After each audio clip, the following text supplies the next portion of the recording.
Hello friends and welcome to my channel be a computer expert. और इस video में मैं आपको MS पेंट यानी कि माइक्रोसॉफ्ट पेंट के सारे ऑप्शंस के बारे में सिखाऊंगा।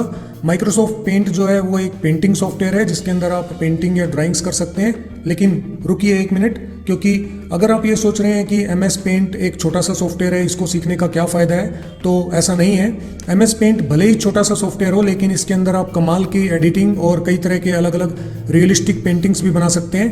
तो इसके अंदर हम सिंपल ड्राइंग पेंटिंग की बजाय, मान लीजिए आपने अगर ऑनलाइन फॉर्म अप्लाई करना है और आपको पासपोर्ट साइज़ जो फ़ोटो होती है उसका साइज़ जो है एक स्पेसिफिक डायमेंशन और KB में सेट करना है, तो उसके लिए आप पेंट का यूज़ कर सकते हैं। कई बार ऐसा होता है कि आपके कंप्यूटर में फ़ोटोशॉप नहीं है और कोई दूसरा सॉफ्टवेयर भी एडिटिंग का नहीं है, तो आप पेंट का यूज़ कर सकते हैं उस फोटो का साइज सेट करने के लिए। या किसी भी फ़ोटो में आपको कुछ इरेज करना है या कुछ अलग तरह की एडिटिंग करनी है और आपको फ़ोटोशॉप नहीं आता, या फिर आपके कंप्यूटर में फ़ोटोशॉप उस टाइम पर अवेलेबल नहीं है, तो आप MS पेंट का यूज़ कर सकते हैं। और MS पेंट अलग अलग तरह की, कई तरह की रियलिस्टिक और आर्टिस्ट जो होते हैं वो यूज़ करते हैं पेंट का अपनी कोई पेंटिंग या ड्राइंग बनाने के लिए, जो कि बिल्कुल रियल लगती है। इस वीडियो में सिर्फ मैं आपको MS पेंट के जितने भी A to Z सारे ऑप्शंस हैं उनके बारे में सिखाऊंगा, तो इस वीडियो को स्किप मत कीजिए, क्योंकि हो सकता है कि आपको फ्यूचर में इनमें से कोई भी ऑप्शन या जो भी ये टूल्स हैं ये आपको हेल्प करें। तो इस वीडियो को आप पूरा एंड तक जरूर देखिए। तो MS पेंट जो है वो आपके विंडोज़ यानी कि ऑपरेटिंग सिस्टम के अंदर प्री इंस्टॉल्ड होता है, और खासकर बच्चों के लिए तो ये बहुत ही कमाल का सॉफ्टवेयर है, क्योंकि बच्चे इसमें अपना क्रिएटिव माइंड लगाकर और अलग अलग तरह की ड्राइंग और पेंटिंग्स बना सकते हैं। और मैं भी आपको आने वाले पेंट के ट्यूटोरियल्स में अलग अलग तरह की पेंटिंग्स, ड्राइंग्स और जो इसकी अलग अलग तरह की एडिटिंग स्किल्स होती हैं या फिर ट्रिक्स होती हैं वो सिखाऊंगा। तो चलिए बिना देर किए स्टार्ट करते हैं माइक्रोसॉफ्ट पेंट। अगर अब तक आपने मेरे इस चैनल को सब्सक्राइब नहीं किया है तो प्लीज़ सब्सक्राइब बटन पर क्लिक कर दीजिए और साथ में जो बेल आइकन है उस पर भी क्लिक कर दीजिए, ताकि जब भी मैं कोई नया वीडियो अपलोड करूंगा तो आपको एक नोटिफिकेशन मिल जाएगा। तो माइक्रोसॉफ्ट पेंट को स्टार्ट करने के 3 तरीके होते हैं। क्योंकि मैं यहाँ पर विंडोज़ 10 को यूज़ कर रहा हूँ, तो विंडोज़ 10 में हमारा जो पेंट होता है वो स्टार्ट मेन्यू में क्लिक करके, और जो ये प्रोग्राम्स की लिस्ट होती है इसमें हमको विंडोज़ एसेसरीज़ में जाना है, और इसके अंदर हमारा पेंट का आइकन होता है, तो आप यहाँ पर क्लिक करके और पेंट को ओपन कर सकते हैं। दूसरा तरीका होता है कि आप स्टार्ट वाले बटन पर क्लिक करके और डायरेक्टली कीबोर्ड में टाइप करेंगे पेंट, तो ऊपर इसका आइकन आ जाएगा और इस पर क्लिक करके भी आप MS पेंट को ओपन कर सकते हैं। और तीसरा तरीका है कीबोर्ड में स्टार्ट यानी कि जो आपका ये स्टार्ट बटन होता है और उसके साथ R को प्रेस करना है, तो आपके पास रन डायलॉग बॉक्स आ जाएगा। इसके अंदर आपको टाइप करना है MS पेंट विदाउट स्पेस, इसके अंदर कोई भी स्पेस नहीं है। तो यहाँ पर टाइप करके MS पेंट और एंटर या ओके पे क्लिक कर देंगे तो भी आपका MS पेंट ओपन हो जाएगा। तो MS पेंट को ओपन करने के बाद आपके पास ये इंटरफेस आ जाएगा, और इस इंटरफेस में हम सबसे पहले यहाँ पर ब्रशेस करेंगे और कुछ ये शेप से रिलेटेड टूल्स, क्योंकि इनके ऊपर ही हम दूसरे ऑप्शन अप्लाई कर सकते हैं। तो ब्रशेस वाले इस डाउन एरो पे क्लिक करने के बाद आपके पास बहुत सारे ये टूल्स आएंगे। इनमें सबसे पहला है सिंपल ब्रश। जब आप इस पर क्लिक करेंगे तो आप माउस के पॉइंटर से माउस का लेफ्ट क्लिक दबाकर और कोई भी लाइन यहाँ पर बना सकते हैं, लाइन को ड्रैग कर सकते हैं किसी भी तरीके से।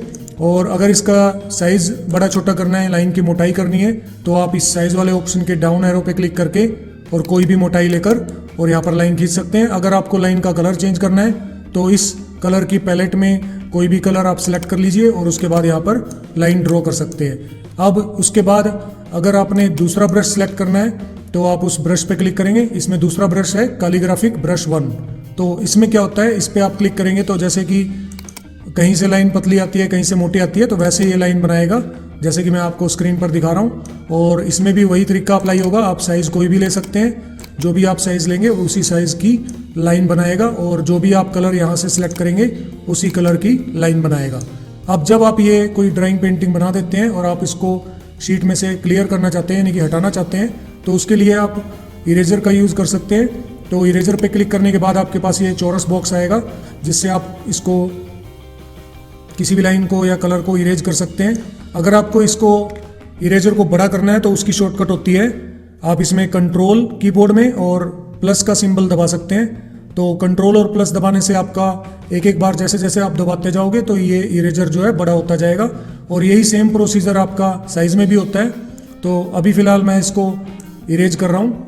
आप अगर किसी पर्टिकुलर लाइन को इरेज करना चाहते हैं तो उस लाइन पर ऐसे ड्रैग कर देंगे तो वो लाइन इरेज हो जाएगी।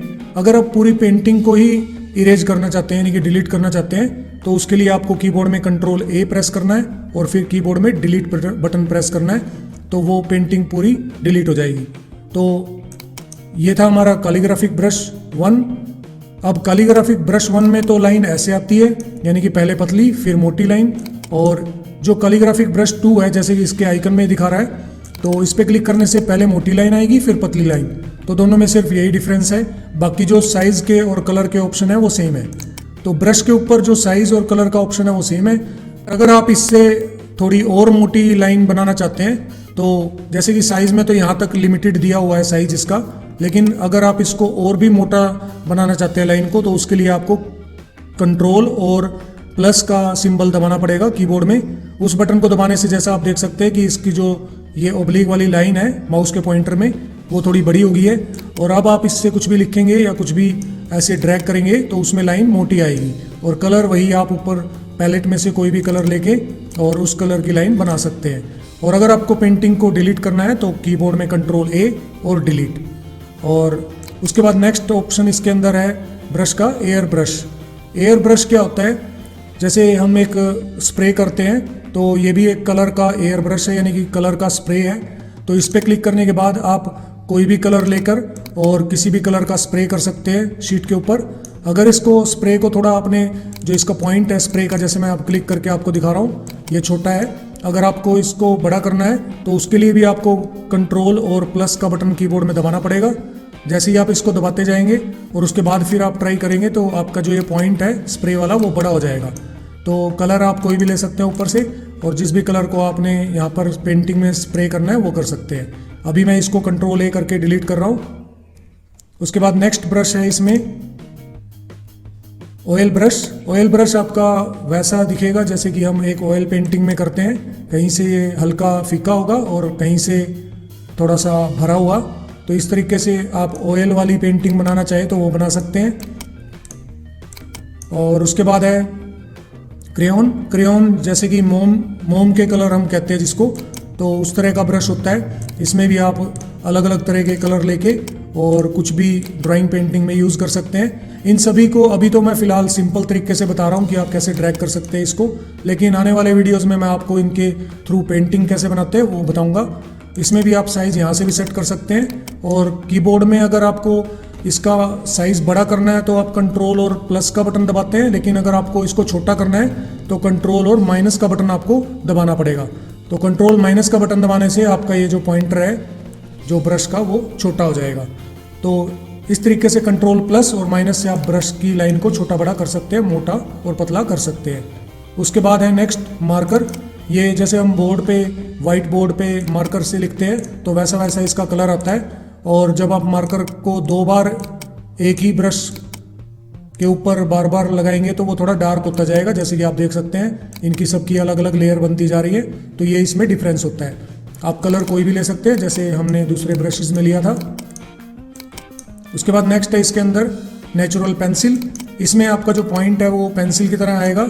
जैसे कि अगर आपको कहीं पर ड्राइंग में सिग्नेचर करके दिखाने हैं या फिर कुछ भी लाइन बनानी है पेंसिल की तरह, तो उसके लिए आप इसका यूज़ कर सकते हैं। और अगर आप इसमें कंट्रोल और प्लस का बटन दबाएंगे तो ये पेंसिल का जो पॉइंट है वो बड़ा हो जाएगा, और उसके बाद फिर आप इसमें बड़ी मतलब मोटी लाइन इसमें बना सकते हैं। उसके बाद है नेक्स्ट इसके अंदर वाटर कलर ब्रश। ये हमारा जैसे हमारे वाटर कलर होते हैं कि हम ब्रश को वाटर कलर में डिप करते हैं और फिर उसमें कलर भरते हैं, और फिर थोड़ी देर बाद वो ब्रश सूख जाता है और फिर हमको दोबारा से उसमें डिप करना पड़ता है वाटर कलर में और फिर पेंटिंग बनानी पड़ती है। तो ये भी उसी तरीके से काम करता है। अभी फ़िलहाल मैं इसको कंट्रोल ए करके डिलीट कर रहा हूँ और दोबारा से आपको लेके दिखा रहा हूँ ये। तो वाटर कलर ब्रश पे क्लिक करने के बाद जब आप इसमें ऐसे कलर भर देते हैं क्लिक दबाकर, तो एक टाइम ऐसे आएगा कि जब आप क्लिक दबाए रखेंगे तो वो कलर नहीं होगा, तो फिर आपको क्लिक को माउस में छोड़कर और फिर दोबारा दबाकर और फिर फिल करना पड़ेगा। तो इसका जो ये टेक्सचर दिख रहा है इसका पेंट का, तो ये ऐसा दिखेगा कि आप इसमें वाटर कलर भर रहे हैं। तो अगर आपको पेंटिंग में ऐसा दिखाना है कि आप वाटर कलर भर रहे हैं, तो अब आपको इस वाटर कलर ब्रश का यूज़ करना पड़ेगा। तो ये थे हमारे सारे ब्रशेस, और इनमें ब्रशेस में साइज और कलर आप यहाँ से सेट कर सकते हैं। अभी मैं इसको पेंटिंग को डिलीट कर रहा हूँ, कंट्रोल ए करके डिलीट। उसके बाद है शेप्स। शेप्स जो है ड्राइंग में बहुत ही इंपॉर्टेंट रोल रखती हैं, क्योंकि इससे आप किसी भी तरीके की ड्राइंग बना सकते हैं। और इसके अंदर 3 तरह की शेप्स होती हैं, जैसे कि एक पहला है लाइन, उसके बाद है कर्व, और जितनी भी ये बाकी शेप बच गई हैं ये सभी एक जैसी ही ड्रॉ होंगी। तो लाइन में सिंपल लाइन है ये, इसको क्लिक करके आप कहीं से कहीं तक की भी लाइन बना सकते हैं। लेकिन अगर आपको स्ट्रेट लाइन बनानी है तो आप कीबोर्ड में शिफ्ट बटन को दबाए रखेंगे और फिर लाइन बनाएंगे, तो वो लाइन तिरछी या फिर सीधी, हॉरिजॉन्टल या वर्टिकल प्लेन आएगी, यानी कि बिल्कुल स्ट्रेट आएगी। लेकिन अगर आप शिफ्ट बटन को छोड़कर और फिर लाइन बनाएंगे तो वो लाइन कहीं पर भी आप अपनी मर्जी से ड्रॉ करके और लाइन इसका माउस का क्लिक का बटन छोड़ देंगे तो वो लाइन वहाँ पर सेट हो जाएगी। मान लीजिए आपने ये लाइन बना तो दी, लेकिन अभी भी इसमें ये पॉइंट्स हैं दोनों साइड, तो आप इसको क्लिक करके और इसको कहीं पर भी सेट कर सकते हैं, छोटा बड़ा कर सकते हैं। लेकिन जैसे ही आपने इस लाइन के बाहर क्लिक किया तो ये लाइन वहाँ पर शीट के ऊपर फिक्स हो जाएगी। तो इसका भी साइज आप यहाँ से बड़ा कर सकते हैं, या फिर कीबोर्ड में आप कंट्रोल प्लस का बटन दबाकर और तब भी लाइन को मोटा कर सकते हैं, और कलर यहाँ से कलर पैलेट में से चेंज कर सकते हैं। उसके बाद मैं इसको अब कंट्रोल ए करके डिलीट कर रहा हूँ। उसके बाद नेक्स्ट है इसके अंदर कर्व वाला ऑप्शन। कर्व में जब आप इस पर क्लिक कर देते हैं तो साइज आप यहाँ से सेट कर सकते हैं और कलर यहाँ से ले सकते हैं। इसमें मैं आपको अलग अलग तरह की लाइन गोल कैसे बनाते हैं उसके बारे में सिखा रहा हूँ, तो ध्यान से देखिए इसको कैसे करते हैं। जैसे कि मान लीजिए आपको यहाँ पर एक स्माइल की तरह गोल लाइन बनानी है, तो आपको सबसे पहले जहाँ से जहाँ तक लाइन बनानी है वहाँ से वहाँ तक लाइन को ड्रॉ करना पड़ेगा। फिर जहाँ से आपने लाइन को स्टार्ट किया है उससे थोड़ा सा आगे उसको क्लिक करके और क्लिक को दबाए रखना है, और आप कहीं पे भी जिस भी डायरेक्शन में मूव करना चाहते हैं कर सकते हैं। तो यहाँ पे जैसे मैंने इसको यहाँ पर सेट करना है, तो यहाँ पर सेट करके मैंने क्लिक को छोड़ दिया। उसके बाद जहाँ पर आपने इस लाइन को एंड किया था उससे थोड़ी सी पहले क्लिक करके और इसको फिर से इधर उधर ड्रॉ कर सकते हैं। तो अगर आपको ऐसी लाइन बनानी है तो यहाँ पर आपको क्लिक छोड़ना पड़ेगा। क्लिक छोड़ने के बाद आपके पास ये पॉइंट्स आ जाएंगे, जिससे आप फिर क्लिक करके इसको बड़ा छोटा कर सकते हैं। और अगर आप इसके इन पॉइंट्स के बाहर क्लिक कर देंगे तो ये जो शेप आपने बनाई है या जो लाइन बनाई है ये फिक्स हो जाएगी। उसके बाद अगर आपको एक लहराती हुई यानी कि 2 तरह से गोल लाइन बनानी है 2 तरफ से, तो उसके लिए आपको पहले लाइन बनानी पड़ेगी।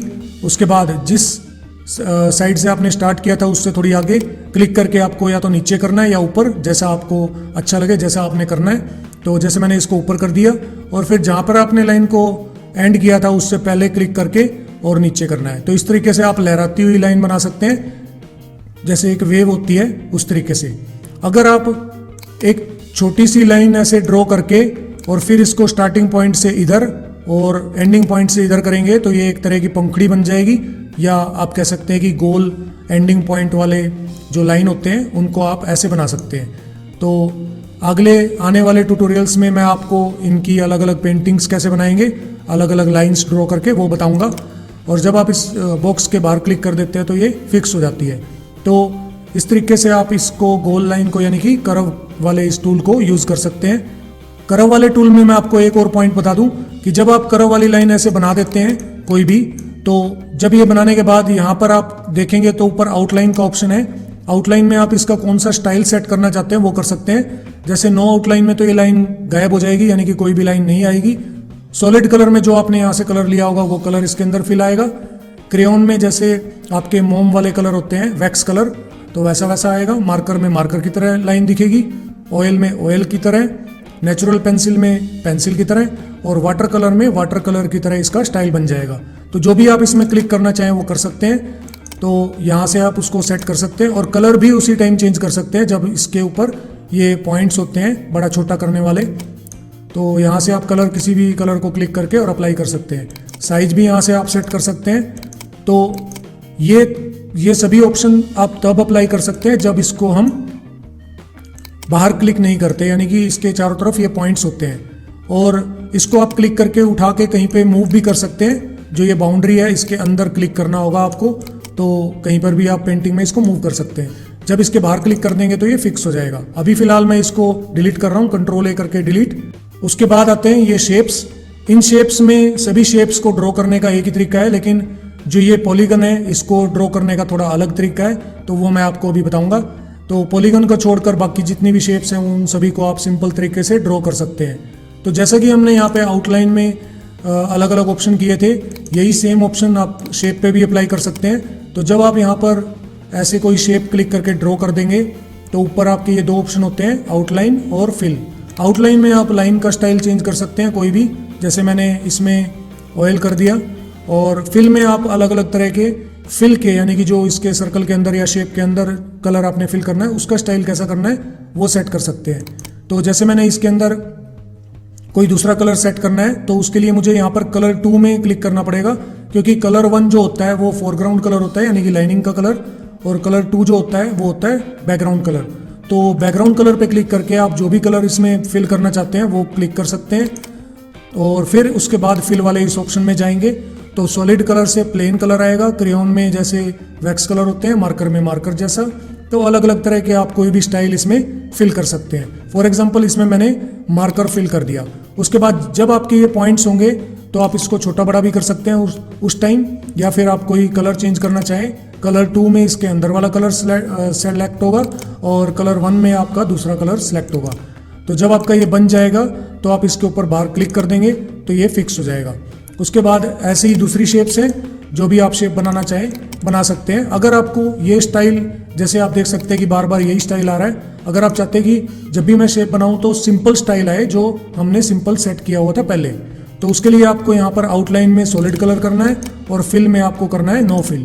तो तब आप अगर कोई शेप बनाएंगे तो वो सिंपल शेप आएगी, क्योंकि इसके अंदर हमने कलर नहीं भरा और इसकी लाइनिंग का कलर हमने सॉलिड यानी कि प्लेन कर दिया है। तो इस तरीके से आपकी ये सारी शेप्स अप्लाई होंगी। और जो ये पॉलीगन वाला है ये थोड़ा अलग शेप है, इसको ड्रॉ करने का तरीका मैं आपको अब बता रहा हूँ। अब अगर आप देखेंगे यहाँ पर कलर 2 में तो दूसरा कलर है स्काई ब्लू कलर। तो जब आप इसको कंट्रोल ए करके डिलीट करेंगे तो आपके जो पेज में बैकग्राउंड है उसका कलर स्काई ब्लू आ जाएगा। अगर आप इसको व्हाइट करना चाहते हैं तो आपको कलर 2 में व्हाइट कलर लेना पड़ेगा और फिर आपको कंट्रोल ए करके डिलीट करना पड़ेगा, तो आपका पेज का जो कलर है वो व्हाइट आएगा। उसके बाद पॉलीगन को ड्रॉ करने का तरीका क्या है, जब आप इस पर क्लिक करते हैं तो आप कहीं से कहीं तक भी लाइन बना सकते हैं। लाइन को बनाने के बाद जहाँ पर आपने एंड किया है वहाँ पे आपने क्लिक को छोड़ दिया। अब जहाँ पर भी आप उसको लाइन को क्लिक करेंगे तो क्लिक करते जाएंगे तो ये लाइन वहाँ तक बनती जाएगी। तो जैसे मैंने इसको लाइन को क्लिक करता गया मैं, और जहाँ जहाँ पे भी मैंने लाइन को क्लिक किया है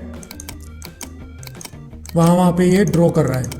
और जब ये तब कंप्लीट होगी जहाँ पर आपने इसको स्टार्ट किया था, वहाँ पर अगर आप इसको मिला देंगे तब आपकी ये शेप कंप्लीट हो जाएगी।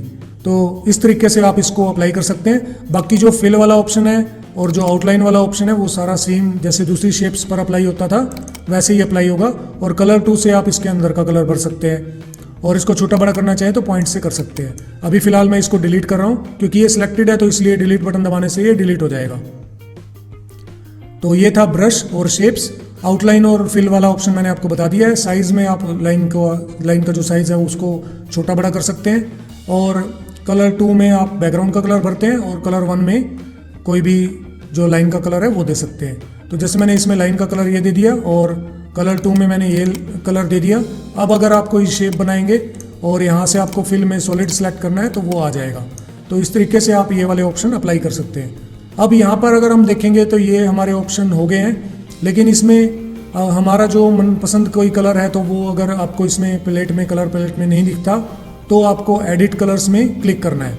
मान लीजिए आपको कलर 1 का कोई जो कलर है वो अलग लेना है, जैसे इसके अंदर जो डार्क पिंक होता है वो कलर नहीं है इसके अंदर, तो उसके लिए आपको एडिट कलर्स पे क्लिक करना है और यहाँ से आप कोई भी पिंक कलर लेकर उसको डार्क लाइट कर सकते हैं और फिर इसके ऊपर अप्लाई कर सकते हैं। जैसे मान लीजिए मैंने ये वाला कलर बनाना है तो इस पर क्लिक कर दिया मैंने और ऐड टू कस्टम कलर कर देंगे तो वो कलर यहाँ पर ऐड हो जाएगा और फिर हम कर देंगे ओके।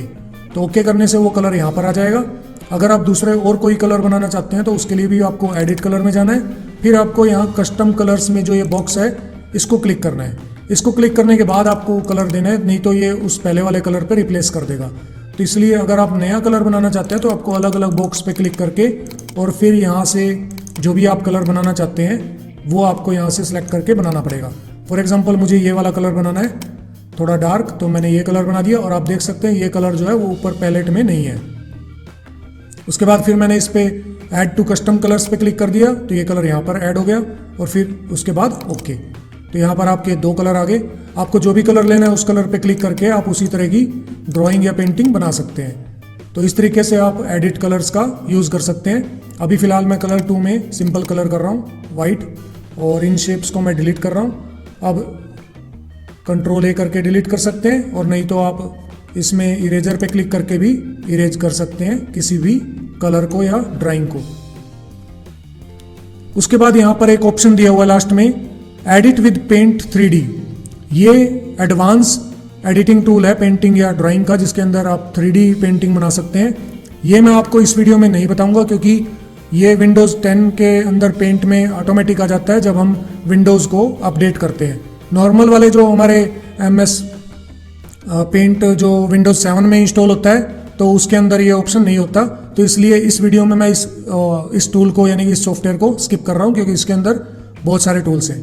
उसके बाद हम आते हैं यहाँ पर, ये जो टूल्स वाला सेक्शन दिया हुआ है इसमें यहाँ पर एक पेंसिल दी हुई है जिससे आप कोई भी ड्राइंग बना सकते हैं, और ये इरेजर मैंने आपको बता दिया है। उसके बाद यहाँ पर है ये फिल विद कलर, तो इस पर क्लिक करके आप कोई भी कलर फिल कर सकते हैं कहीं पर भी क्लिक करके। अभी फ़िलहाल मैं इसको कंट्रोल ए करके डिलीट कर रहा हूँ। मान लीजिए आपने कोई भी शेप बना दी और उसके अंदर आपने बाहर क्लिक कर दिया और ये शेप बन गई, या फिर आपने कोई भी अलग से आइकन या फिर कोई डिज़ाइन या कुछ भी बना रखा है, अगर आपने ऐसी शेप बना दी और बाहर क्लिक कर दिया और बाद में आपको इसका कलर चेंज करना है तो उसके लिए आपको फिल विद कलर पे क्लिक करना पड़ेगा। उसके बाद यहाँ से आप कोई भी कलर सेलेक्ट कर सकते हैं, और जो भी आप कलर सेलेक्ट करेंगे, जैसे मान लीजिए मैंने ये कलर सेलेक्ट किया कलर 1 में, और उसके बाद यहाँ से आप कोई भी जिस भी एरिया पे क्लिक करेंगे उसका कलर ये चेंज कर देगा। तो जैसे मैंने इसकी लाइनिंग पे क्लिक कर दिया तो लाइनिंग का कलर चेंज हो गया, और अगर अंदर का कलर चेंज करना है तो आप अंदर का कलर चेंज कर सकते हैं अलग अलग। तो आप इसमें अलग अलग कलर भी चेंज कर सकते हैं, जहाँ तक इसकी बाउंड्री बंद है वहाँ तक ये कलर को फैला देगा और उसके अंदर फिल कर देगा। तो इस तरीके से आप अलग अलग तरह के कलर जो है वो फिल कर सकते हैं अपनी पेंटिंग में। उसके बाद यहाँ पर इरेजर, ये मैंने आपको बता रखा है पहले, और ये एक टूल होता है कलर पिक का। मान लीजिए अगर आपने अब कोई यहाँ पर शेप बनाई और बाहर क्लिक कर दिया, लेकिन अब आपको इनमें से कोई कलर सेलेक्ट करना है जो आपने पहले पेंटिंग या ड्राइंग बनाई, तो उसके लिए आपको कलर पिकर का यूज़ करना पड़ेगा। इस पर क्लिक करके आप जिस भी कलर पे क्लिक करेंगे वो कलर यहाँ पर सिलेक्ट हो जाएगा ऊपर कलर 1 में। तो जैसे मैंने इस पर क्लिक किया तो ये सिलेक्ट हो गया। अगर आप कलर 2 पे क्लिक करके और किसी भी इस पे कलर पिकर से कलर पे क्लिक करेंगे तब भी वो कलर 1 में ही सिलेक्ट होगा। कलर 2 में आप सिर्फ यहाँ से ही कलर सेलेक्ट कर सकते हैं, और कलर 1 में आपने मान लीजिए इस पिकर से कोई भी कलर लिया और फिर उसके बाद आप इसमें फिल विद कलर से दूसरी शेप में कोई भी कलर फिल कर सकते हैं, तो वो सेम कलर हो जाएगा। तो पेंटिंग में जब आपको सेम कलर भरने होते हैं किसी दूसरी पेंटिंग से, तब आपको कलर पिकर का यूज़ करना पड़ता है। उसके बाद इसमें है मैग्नीफायर। इस पर क्लिक करने के बाद आपके पास ये एक चौकोर बॉक्स आ जाएगा मैग्नीफाई करने के लिए। तो जैसे ही आप पेंटिंग पे क्लिक करते जाएंगे तो ये बड़ा होता जाएगा, और राइट क्लिक करेंगे तो ये छोटा होता जाएगा। यानी कि माउस में अगर आप क्लिक कर रहे हैं तो ये आपको जूम करके दिखाएगा, और कितने % जूम हो गया है वो आपको यहाँ पर स्टेटस बार में नीचे जूम वाले सेक्शन में दिखा रहा है। जैसे यहाँ पर 300% दिखा रहा है। अगर आप इसको छोटा करना चाहते हैं तो माउस के राइट क्लिक से जूम आउट कर सकते हैं। इससे पेंटिंग का साइज तो आपका उतना ही रहेगा, लेकिन ये आपको दिखा रहा है कि कितना मतलब उसका जूम हो गया। और यहाँ जो स्टेटस बार में माइनस और प्लस का बटन है, आप इससे भी छोटा और बड़ा जूम कर सकते हैं। मैग्नीफायर को हटाने के लिए आप किसी भी दूसरे टूल पर क्लिक कर सकते हैं तो वो मैग्नीफायर को हटा देगा। और उसके बाद यहाँ पर आता है टेक्स्ट वाला टूल। इसको मैं अभी कंट्रोल ए करके डिलीट कर रहा हूँ। टेक्स्ट वाले टूल से आप कुछ भी लिख सकते हैं। फॉर एग्जाम्पल आपने यहाँ पर एक बॉक्स बना दिया। मान लीजिए मैंने यहाँ पर एक ऐसा बॉक्स बनाया और इसके अंदर मैंने फिल विद कलर से ये वाला कलर फिल कर दिया। अब आपको इसके अंदर कुछ लिखना है, तो लिखने के लिए आप इसमें टेक्स्ट टूल पे क्लिक करेंगे। टेक्स्ट टूल पर क्लिक करने के बाद आपको ऐसे बॉक्स खींचना है। तो जैसे ही आप बॉक्स को ड्रॉ करेंगे तो आपके पास ऊपर ये टेक्स्ट से रिलेटेड टूल्स आ जाएंगे। तो यहाँ पर आपको पहले तो टेक्स्ट का कलर कौन सा करना है वो आप क्लिक कर सकते हैं, और यहाँ पर आप टाइप कर सकते हैं जो भी आपने लिखना है। तो जैसे मैंने यहाँ पर लिख दिया BA कंप्यूटर एक्सपर्ट। अब ये जो है टेक्स्ट, ये हमारा बॉक्स से बाहर चला गया है क्योंकि इसका साइज़ बड़ा है, तो इसको हम ऐसे सेलेक्ट करके और यहाँ से जो साइज़ वाली लिस्ट है इसको सेलेक्ट करके और किसी भी साइज़ को क्लिक कर देंगे तो इसका साइज़ हम छोटा बड़ा यहाँ से लिस्ट से कर सकते हैं और इसको हम उठाकर कहीं पर भी सेट कर सकते हैं। तो ये जो इसकी बाहर की बाउंड्री है इसको ध्यान से आपने क्लिक करके और जहाँ पर आप इसको सेट करना चाहते हैं वहाँ पर सेट कर सकते हैं। यहाँ से फ़ॉन्ट का स्टाइल चेंज कर सकते हैं आप कोई भी, जैसे फॉर एग्जांपल मैं इस लिस्ट में से ये वाला ब्रश स्क्रिप्ट STD ये वाला सेलेक्ट कर रहा हूँ। और कलर आप अगर बाद में चेंज करना चाहें तो बाद में कलर भी चेंज कर सकते हैं, जो भी कलर आप इसमें से सिलेक्ट करेंगे वो कलर इसका हो जाएगा।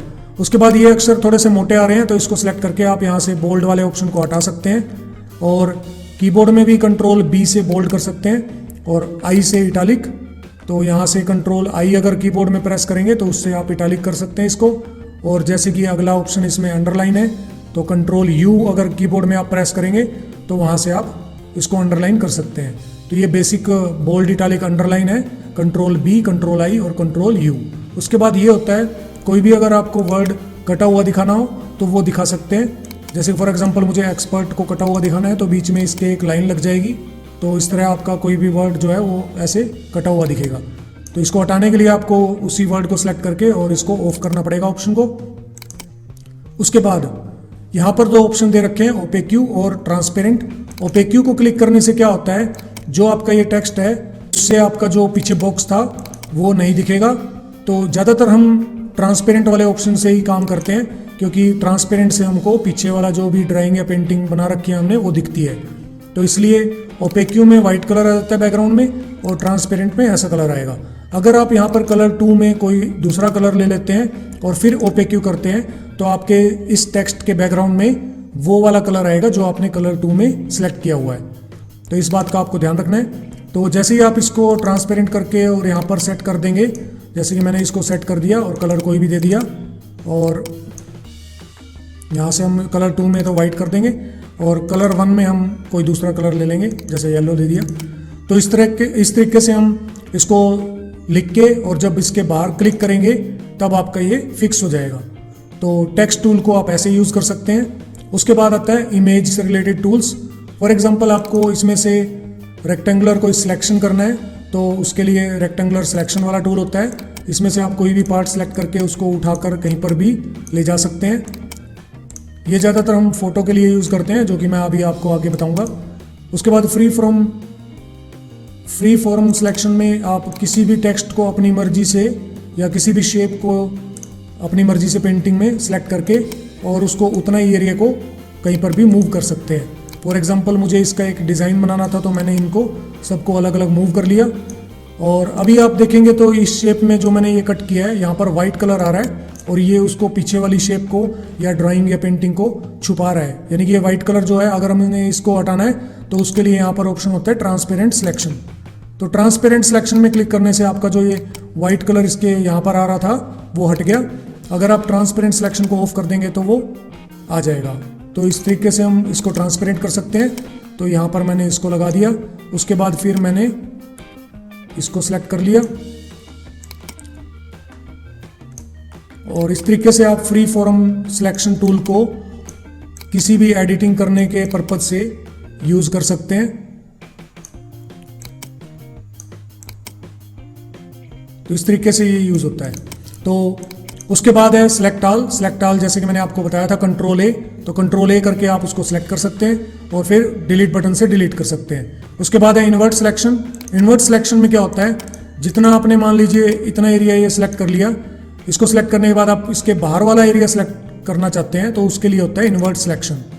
कहने का मतलब ये है कि आपने ये एरिया सिलेक्ट किया है तो इसको छोड़कर जो बाकी बाहर का सिलेक्शन है, बाहर की जो पेंटिंग है उसको आपने डिलीट करना है।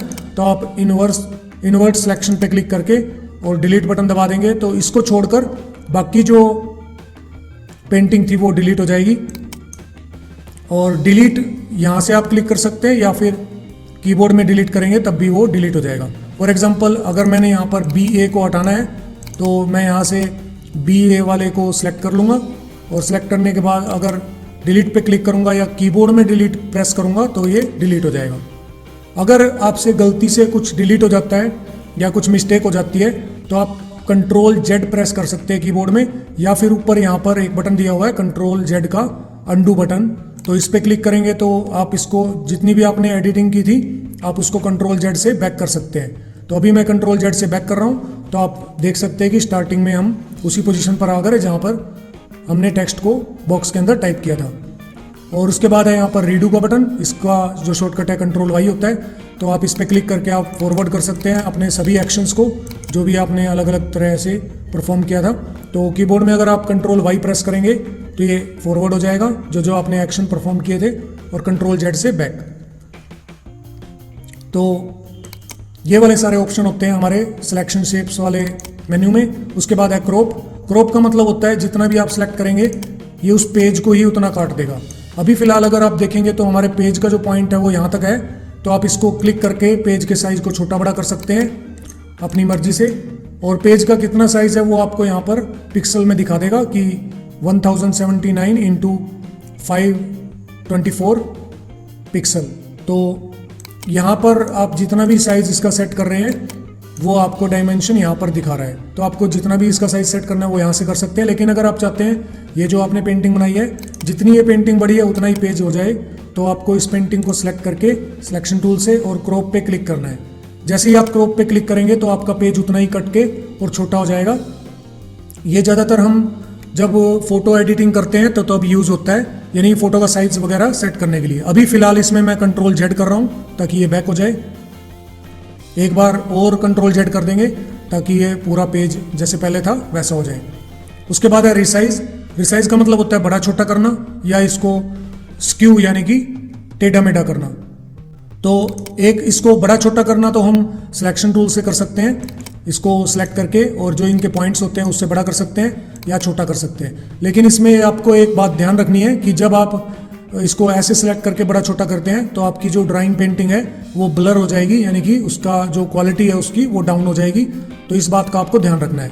तो रिसाइज आप ऐसे भी कर सकते हैं, नहीं तो आप इसको सिलेक्ट करके और रिसाइज वाले ऑप्शन में क्लिक करके यहाँ पर अगर आप देखेंगे तो सबसे पहले रिसाइज का ऑप्शन है, इसमें परसेंटेज या पिक्सल जिसमें भी आप करना चाहें वो कर सकते हैं। पिक्सल में आपको ज़्यादा आइडिया नहीं लगेगा क्योंकि आपको ये नहीं पता कि कितने पिक्सल कितने तक की विड्थ और हाइट को अप्लाई कर देंगे, तो इसलिए हम यहाँ पर परसेंटेज का ज़्यादा यूज़ करते हैं।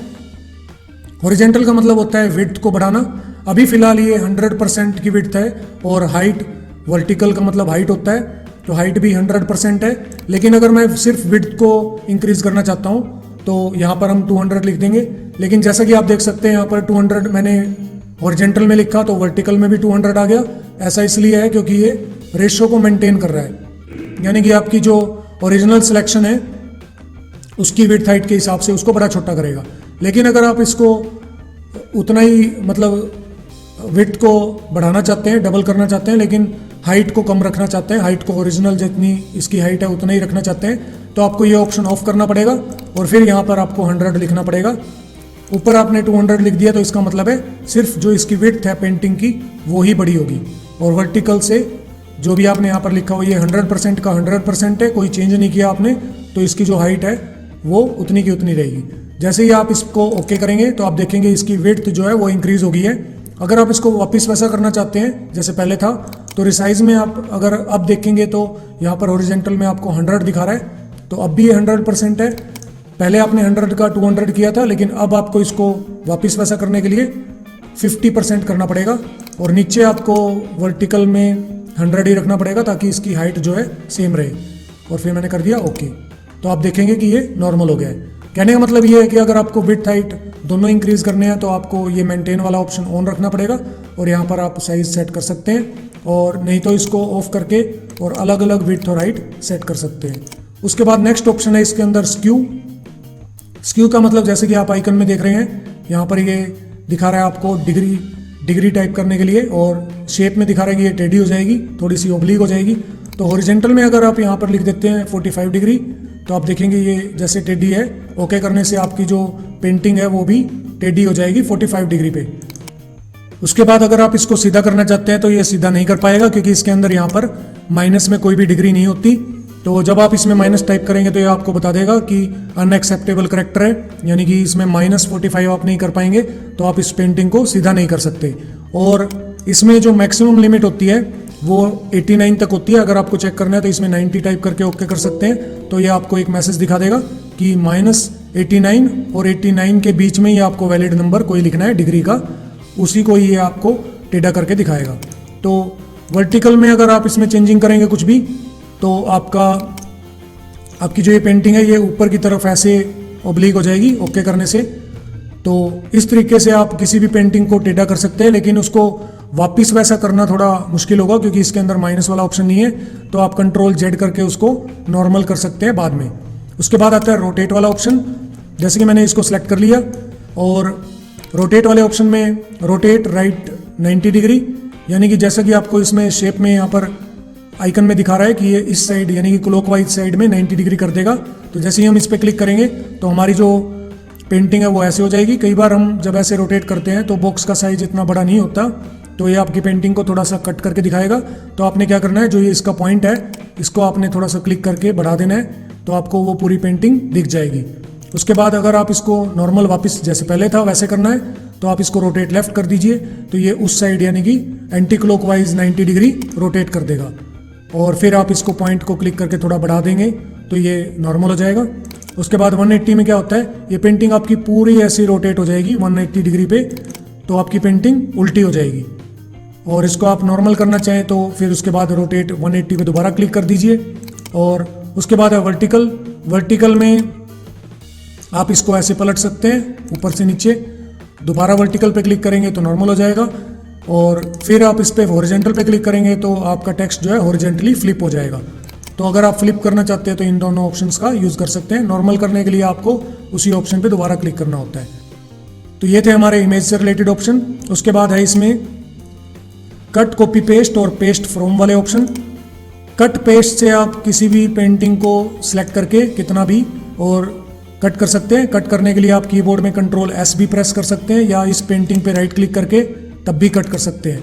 कट करने के बाद ये रैम के अंदर स्टोर हो जाता है, और अगर आपको पेस्ट करना है तो इस बटन पे क्लिक कर सकते हैं, नहीं तो Ctrl+V प्रेस कर देंगे तो ये आ जाएगा, और फिर आप इसको कहीं पर भी मूव कर सकते हैं। तो कट पेस्ट से क्या होता है, आपकी पेंटिंग का वो पार्ट कट होके और फिर पेस्ट होता है, लेकिन आप पेस्ट कितनी भी बार कर सकते हैं उसको, क्योंकि अभी भी वो रैम के अंदर स्टोर होता है। और उसके बाद कॉपी वाले ऑप्शन से जहाँ से भी आप किसी भी टेक्स्ट को या शेप को या किसी भी ड्राइंग पेंटिंग को सिलेक्ट करेंगे उसको कॉपी कर सकते हैं। कॉपी करने से वो ओरिजिनल लोकेशन पर कट नहीं होगी। तो कॉपी पे क्लिक करने के बाद फिर आप पेस्ट करेंगे तो कितनी भी बार आप पेस्ट कर सकते हैं, और आप देखेंगे कि जो पहले वाली ये शेप थी या जो भी ड्राइंग पेंटिंग थी वो आपकी वहीं की वहीं है, यानी कि कॉपी से आप उसकी डुप्लीकेट बना सकते हैं बिना ओरिजिनल को चेंज किए। तो इस तरीके से आप कट, कॉपी, पेस्ट का यूज़ कर सकते हैं। कट करने का सिंपल तरीका यही है कि आप इसको सेलेक्ट करके ऐसे उठा कर ले जाइए, तो इसको हम कट कह देते हैं। और कीबोर्ड में जब आप कंट्रोल बटन दबाकर और फिर इसको उठा कर ले जाएंगे तो ये हो जाएगा कॉपी पेस्ट। तो इस तरीके से आप फास्ट शॉर्टकट का भी यूज़ कर सकते हैं। उसके बाद नेक्स्ट ऑप्शन है इसमें पेस्ट फ्रॉम। अभी फिलहाल मैं इसको पेंटिंग को डिलीट कर रहा हूँ, Ctrl+A करके डिलीट। उसके बाद पेस्ट फ्रॉम होता है किसी भी फोटो को अपने इस पेंट वाले सॉफ्टवेयर में इंपोर्ट करना, यानी कि वहाँ से यहाँ पर लेके आना। तो पेस्ट फ्रॉम पे क्लिक करने के बाद अगर आप कोई भी पेंटिंग या ड्राइंग कुछ भी इंपोर्ट करना चाहते हैं तो उसको आप सिलेक्ट कर सकते हैं और फिर ओपन। तो जैसे ही आप ओपन करेंगे तो वो पेंटिंग या ड्राइंग जो है वो यहाँ पर आ जाएगी और उसके चारों तरफ ये पॉइंट्स आ जाएंगे। फिर आप उसको पॉइंट से छोटा बड़ा कर सकते हैं और इसके अंदर जो भी एडिटिंग करना चाहें, यानी कि अगर आप इसमें कुछ लिखना चाहते हैं तो टेक्स्ट टूल का यूज़ कर सकते हैं। अगर आप इसमें कलर फिल करना चाहते हैं तो कलर फिल कर सकते हैं। तो फॉर एग्जांपल मैंने इसके अंदर अलग कलर फिल कर दिया। कई बार हमारी जो पेंटिंग होती है उसकी क्वालिटी अच्छी नहीं होती, तो उसके अंदर जब आप फिल करेंगे तो ऐसे डॉट डॉट दिखा सकता है। लेकिन मोस्टली जो हमारी प्लेन पेंटिंग होती है उसके अंदर हम कोई भी कलर फिल कर सकते हैं। तो इस तरीके से आप किसी भी फोटो को इंपोर्ट कर सकते हैं अपनी इस पेंटिंग के अंदर या फिर पेंट के अंदर। उसके बाद है व्यू वाले ऑप्शन। व्यू वाले ऑप्शंस को समझाने के लिए मैं यहाँ पर एक सिंपल सी एक पेंटिंग बना रहा हूँ। फॉर एग्जांपल मैंने यहाँ पर ये पेंटिंग बना दी और इसके अंदर कोई भी कलर फिल कर दिया। और व्यू में सबसे पहला ऑप्शन है जूम का। ये आप कंट्रोल और पेज अप वाले कीबोर्ड में शॉर्टकट से अप्लाई कर सकते हैं, चला सकते हैं। और जूम इन पे क्लिक करने से आपको ये बड़ा करके दिखा देगा, जैसे कि हम पहले कर चुके हैं मैग्नीफायर वाले ऑप्शन से। और जूम आउट से छोटा हो जाता है। 100% से ये नॉर्मल हो जाएगा, जैसे हमने नॉर्मल पेंटिंग बनाई थी। रूलर जो होता है, इसको ऑन करने से आपके पास एक रूलर आ जाएगा। ये जो रूलर पर यूनिट लिखी हुई है, ये सारी पिक्सल्स हैं। तो आप पिक्सल क्या होता है, जो आपकी कलर की डॉट होती है स्क्रीन पे, एक डॉट को हम पिक्सल कहते हैं। तो 400 का मतलब है कि यहाँ 0 से लेके और 400 तक 400 पिक्सल, यानी कि 400 डॉट डॉट लगी हुई हैं यहाँ से यहाँ तक। तो ये पिक्सल में आपको एरिया दिखा रहा है। और ग्रिड लाइंस जो हैं, उसको क्लिक करने से आपके पेंटिंग में ग्रिड लाइंस हो जाएंगी। जैसे कि मैं आपको बता रहा था कि रियलिस्टिक पेंटिंग बनाते हैं कुछ आर्टिस्ट, तो वो इसका ग्रिड लाइन का यूज़ करते हैं ताकि हूबहू जैसे किसी का फेस है तो वैसी पेंटिंग बना सके। तो इसको हम आगे आने वाले ट्यूटोरियल्स में सीखेंगे डिटेल में। तो इसको आप ऑन ऑफ कर सकते हैं। इससे आप मेजरमेंट कर सकते हैं कि हमारा, जैसे मान लीजिए फॉर एग्जांपल यहाँ से यहाँ तक ये कितने बॉक्स जितना बड़ा हमने ये शेप बना रखी है, तो उतना ही आप इसमें ड्रैग करके और वो शेप दूसरी जो है वो बना सकते हैं। तो इसमें हमको सिर्फ एक अंदाज़ा हो जाता है कि कितने कितने बॉक्स तक हमने कौन कौन सी शेप या ड्राइंग बनाई है। वैसे आर्टिस्ट लोग जो है वो इसको अलग तरीके से यूज़ करते हैं, जो कि मैं आपको आने वाले वीडियोस में बताऊंगा। उसके बाद है स्टेटस बार। स्टेटस बार जो ये नीचे बार होता है, इसको ऑन ऑफ करने के लिए होता है। तो इसको आप ऑन कर सकते हैं या ऑफ कर सकते हैं। और ग्रिड लाइन को मैं अभी हटा रहा हूँ, रूलर को भी हटा रहा हूँ। फुल स्क्रीन से आपको एक बार ये पूरी पेंटिंग का जो पेज है उसको बड़ा करके और ऐसे दिखा देगा। अगर आप कीबोर्ड में एस्केप बटन दबाएंगे या फिर आप कीबोर्ड में एस्केप बटन नहीं दबाते, माउस का क्लिक दबा देते हैं, तब भी ये नॉर्मल हो जाएगा। उसके बाद है थंबनेल वाला ऑप्शन। थंबनेल वाला ऑप्शन आपका तब हाईलाइट होगा जब आपने इसको पेंटिंग को जूम इन किया हो। तो जूम इन से आप जब इसको बड़ा कर देते हैं तो थंबनेल पर क्लिक करने के बाद आपके पास एक ये स्क्रीन आ जाएगी साइड में छोटी सी, और इसको आप स्क्रीन को यहाँ से क्लिक करके छोटा बड़ा कर सकते हैं। तो जैसे जैसे आप पेंटिंग में कुछ भी बनाएंगे या चेंजिंग करेंगे या कुछ भी देखेंगे तो वो आपको यहाँ पर एक छोटी सी स्क्रीन में दिखा देता है। तो बस यही इसका यूज़ होता है कि आपको यहाँ पर तो बड़ा जूम दिखा रहा है, लेकिन आपको ये थंबनेल वाली जो स्क्रीन है इसके अंदर आपको उसका 100% जो नॉर्मल साइज़ है वो दिखाएगा। अगर आप इसको ऑफ करना चाहें तो थंबनेल पर क्लिक कर सकते हैं दोबारा, या फिर आप इस पर क्लोज वाले बटन पे क्लिक कर सकते हैं। तो 100% पे क्लिक करने के बाद ये वापस नॉर्मल हो जाएगी। इस तरीके से आप व्यू में ये वाले सारे ऑप्शन यूज़ कर सकते हैं। उसके बाद आता है यहाँ पर एक ये जो क्विक टूल बार है, ये इसमें आप सेव वाले बटन पे क्लिक करते हैं तो, या फिर कीबोर्ड में Ctrl+S प्रेस करेंगे तो आपकी ये पेंटिंग सेव हो जाएगी। फॉर एग्जांपल मैंने सेव वाले बटन पे क्लिक करके और पिक्चर्स में यहाँ पर मैंने सेव कर दिया इसको। फॉर एग्जांपल मैंने सेव कर दिया शेप्स के नाम से और फिर सेव। उसके बाद अब आपने ये पेंटिंग बनाकर सेव कर दी और आपको नई पेंटिंग बनानी है तो उसके लिए आप फाइल में न्यू पे क्लिक कर सकते हैं। न्यू पे क्लिक करने के बाद आपके पास एक नई फाइल आ जाएगी और नया पेज आ जाएगा। फिर आप इसमें कुछ भी ड्राइंग पेंटिंग बनाना चाहें वो बना सकते हैं, कोई भी कलर लेकर या कुछ भी, जो भी आपकी मर्जी है। ये बनाने के बाद फिर आपने सेव करना है तो आप सेव कर सकते हैं।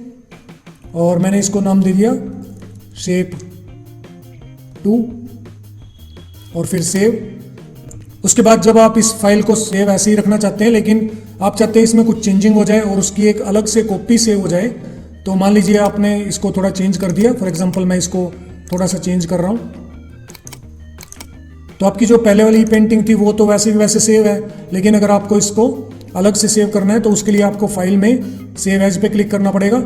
सेव एज पे क्लिक करने के बाद आपके पास ये ऑप्शंस आएंगे जिनमें अलग अलग तरीके की क्वालिटी के हिसाब से आप अपनी पेंटिंग को सेव कर सकते हैं। तो जैसे कि इनकी सभी की डिस्क्रिप्शन में बता रखा है कि PNG जो पिक्चर होती है अगर आप इसमें सेव करेंगे तो हाई क्वालिटी में सेव होगी, JPG में करेंगे तो सिर्फ गुड क्वालिटी होगी लेकिन हाई क्वालिटी नहीं होगी, BMP में हाई क्वालिटी होगी और GIF में लोअर क्वालिटी होगी। तो आपको किस क्वालिटी में पिक्चर को सेव करना है या अपनी पेंटिंग को सेव करना है तो वो कर सकते हैं उस ऑप्शन पे क्लिक करके। वैसे मैं आपको बता दूं कि PNG का मतलब होता है पोर्टेबल नेटवर्क ग्राफिक्स और JPEG का मतलब होता है जॉइंट फोटोग्राफिक एक्सपर्ट ग्रुप और BMP का मतलब होता है बिटमैप और GIF का मतलब होता है ग्राफिक्स इंटरचेंज फॉर्मेट। तो इनमें से आप किसी पे भी सेव कर सकते हैं अपनी पेंटिंग को। तो फॉर एग्जांपल जैसे मैंने इसको PNG में कर दिया और यहाँ पर मैंने इसका नाम अलग दे दिया क्योंकि शेप 2 जो है वो पहले से है, तो इसको हमको अलग से सेव करने के लिए अलग नाम देना पड़ेगा। तो शेप 3 मैंने नाम दे दिया और ये पिक्चर्स में मैं सेव कर रहा हूँ। तो सेव पे मैंने क्लिक कर दिया। अब हमारे पास जो पहले वाली पेंटिंग थी वो भी सेव कर दी हमने शेप 2 के नाम से, और इस पेंटिंग को हमने सेव कर दिया शेप 3 के नाम से सेव एज वाले ऑप्शन का यूज़ करके। अब अगर आप देखना चाहते हैं कि जो आपने पेंटिंग बनाई है वो कैसी बनी है, या फिर उसको ओपन करना चाहते हैं, तो उसके लिए आपको फाइल में ओपन पे क्लिक करना पड़ेगा। न्यू का शॉर्टकट जो होता है वो कंट्रोल N होता है, ओपन का कंट्रोल O होता है, और सेव का कंट्रोल S, और सेव एज का F12 होता है। इसके ऊपर लिखा या इंडिकेट करके नहीं आ रहा, हाँ अब आ गया है। और सेव एज का होता है F12। तो F12 शॉर्टकट से आप इसको सेव एज कर सकते हैं पेंटिंग को। तो जब आप ओपन करना चाहते हैं किसी भी पेंटिंग को वापस, तो यहाँ पर कुछ रिसेंट पिक्चर जो हमने ओपन की हैं उसके नाम आ जाते हैं। यहाँ से क्लिक करके भी आप उसको ओपन कर सकते हैं, नहीं तो ओपन पे क्लिक करके और फिर यहाँ से जैसे शेप 2 पे मैं क्लिक करके ओपन करूँगा तो शेप 2 वाली पेंटिंग अलग आ गई, और ओपन में जाकर शेप 3 वाली फाइल को ओपन करूँगा तो ये शेप 3 वाली पेंटिंग आ गई। तो इस तरीके से आप न्यू, ओपन और सेव एज का यूज़ कर सकते हैं। उसके बाद प्रिंट वाले ऑप्शन में सबसे पहला प्रिंट का ऑप्शन है, इस पर क्लिक करेंगे तो आपके पास प्रिंटर के कुछ ऑप्शंस आ जाएंगे। अगर आपके पास प्रिंटर है तो उस प्रिंटर का नाम आपको यहाँ पर सेलेक्ट करना पड़ता है, और इसके प्रेफरेंसेस में जाकर आप कलर्ड या ब्लैक एंड वाइट सेट कर सकते हैं। ये हर एक प्रिंटर में अलग अलग होता है, तो यहाँ पर मैं आपको इसके बारे में नहीं बता पाऊंगा। कितनी कॉपी आपने निकालनी है वो यहाँ से आप सेट कर सकते हैं। तो यहाँ पर अगर आप मान लीजिए 5 कॉपी कर देते हैं तो इस पेंटिंग की प्रिंटर में से 5 कॉपी प्रिंट होकर आएंगी। ये वाले ऑप्शंस मैं आपको इसमें नहीं बताऊंगा क्योंकि इसके अंदर मुझे प्रिंटर इंस्टॉल करना पड़ेगा, और प्रिंटर मैंने अभी अटैच नहीं किया हुआ अपने लैपटॉप पे, तो इसलिए इन ऑप्शंस को हम आने वाले वीडियोस में करेंगे। तो जैसे ही आप इसमें प्रिंटर को सिलेक्ट करके और कॉपी सेट करके अप्लाई करके प्रिंट करेंगे तो आपके प्रिंटर में से ये पेंटिंग प्रिंट होकर निकल आएगी। तो इस तरीके से आप ये प्रिंट वाला ऑप्शन यूज़ कर सकते हैं। उसके बाद नेक्स्ट ऑप्शन है इसके अंदर पेज सेटअप। पेज सेटअप यानी कि पेज की सेटिंग करना। तो पेज आप कितने साइज का लेना चाहते हैं वो आप यहाँ से सिलेक्ट कर सकते हैं। फॉर एग्जांपल मैंने A4 साइज सेलेक्ट कर लिया। उसके बाद आपने पेज को चौड़ाई में लेना है या लंबाई में, वो आप यहाँ से सिलेक्ट कर सकते हैं। जो ये आपको ग्रे कलर का बॉक्स दिखा रहा है इसका मतलब है जो आपने पेंटिंग बनाई है वो यहाँ पर आएगी। अगर आप चारों तरफ से मार्जिन जो पेज का है वो सेट करना चाहते हैं तो यहाँ पर इन बॉक्सेस में टाइप कर सकते हैं। फॉर एग्जांपल जैसे मैंने 1 इंच टाइप किया तो आप देख सकते हैं यहाँ पर लेफ्ट साइड में 1 इंच का गैप आएगा जब भी आप प्रिंट करेंगे, और जैसे मैंने राइट साइड से भी 1 इंच का कर दिया तो आप यहाँ पर प्रीव्यू में देख सकते हैं कि इस साइड और इस साइड से यानी कि लेफ्ट और राइट साइड से 1-1 इंच का जो मार्जिन है यानी कि वाइट स्पेस है वो आ रहा है। हॉरिजॉन्टल का मतलब होता है सेंटरिंग में कि आपकी जो पेंटिंग है वो इधर उधर से बीच में आएगी, क्योंकि ये पहले से ही बीच में है तो आपको यहाँ पर कुछ नहीं दिखा रहा प्रीव्यू के अंदर।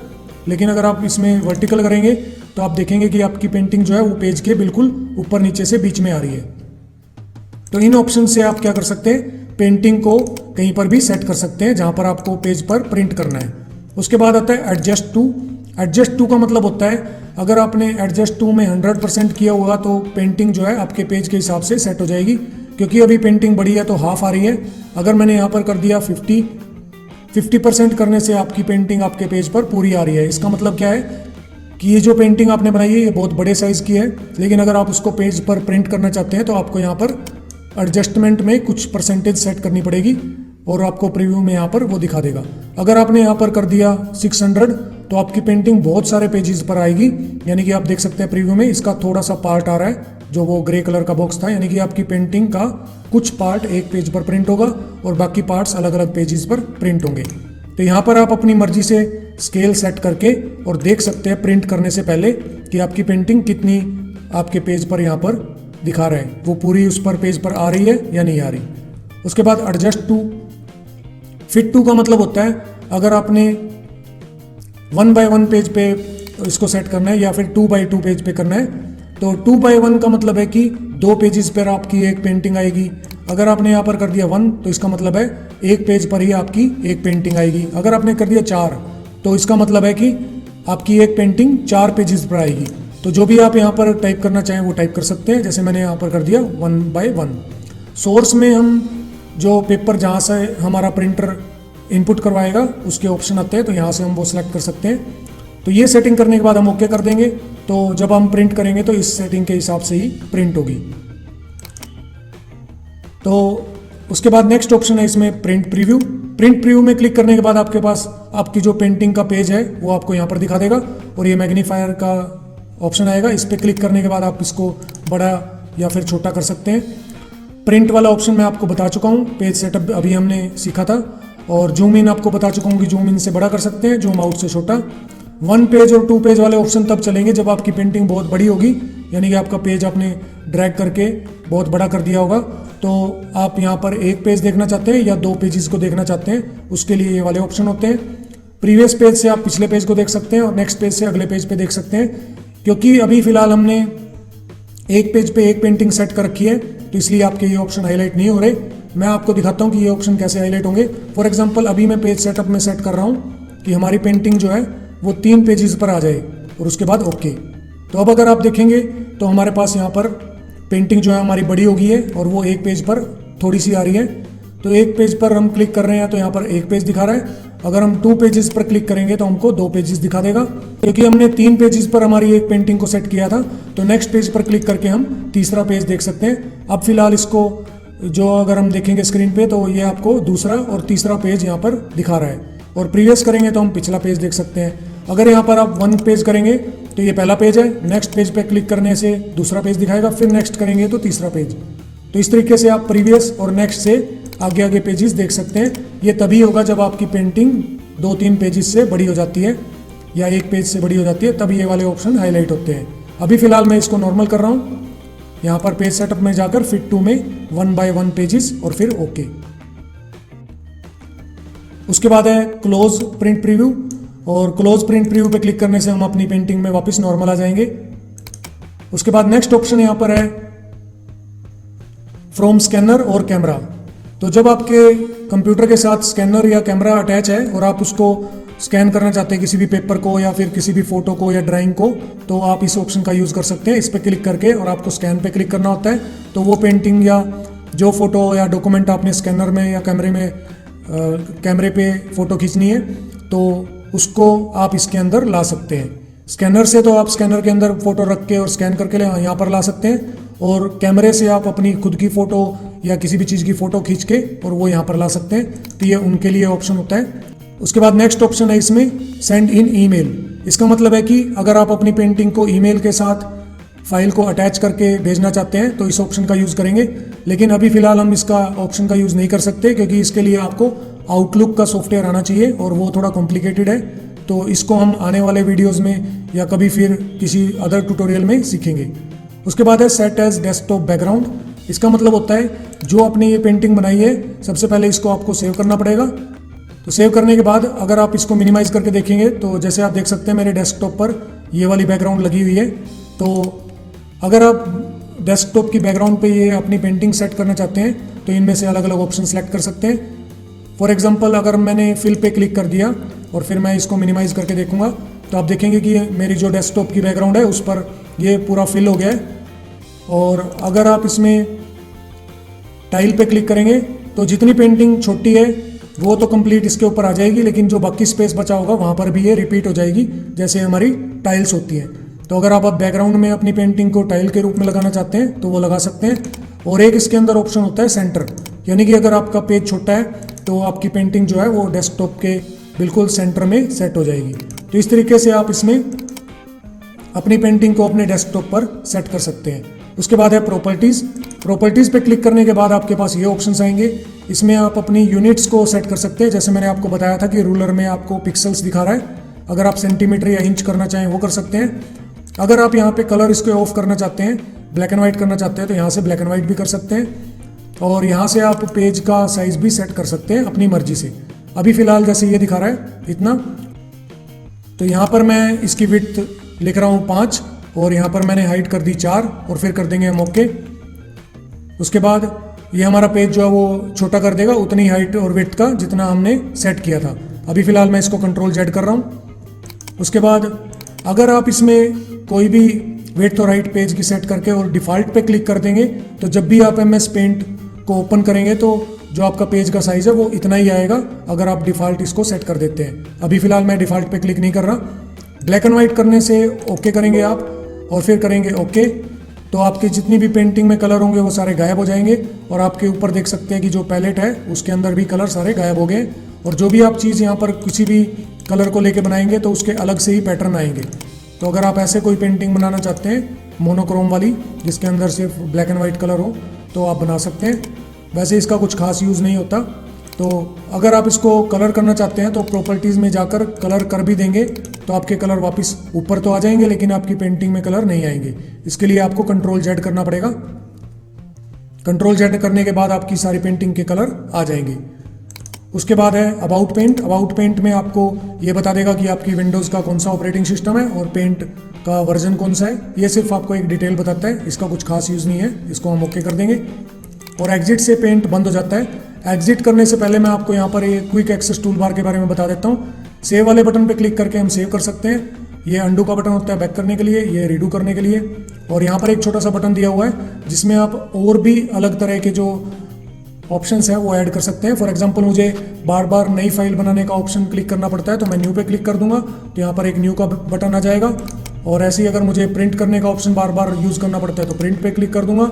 तो जो भी आप बटन इसमें क्विक एक्सेस टूल बार में लगाना चाहते हैं तो वो लगा सकते हैं। और अगर आप इसमें से कुछ ऑप्शन हटाना चाहते हैं, कुछ भी ऑप्शन, तो उसको ऑफ कर देंगे तो ये वाला क्विक एक्सेस टूल बार में से वो ऑप्शन हट जाएगा।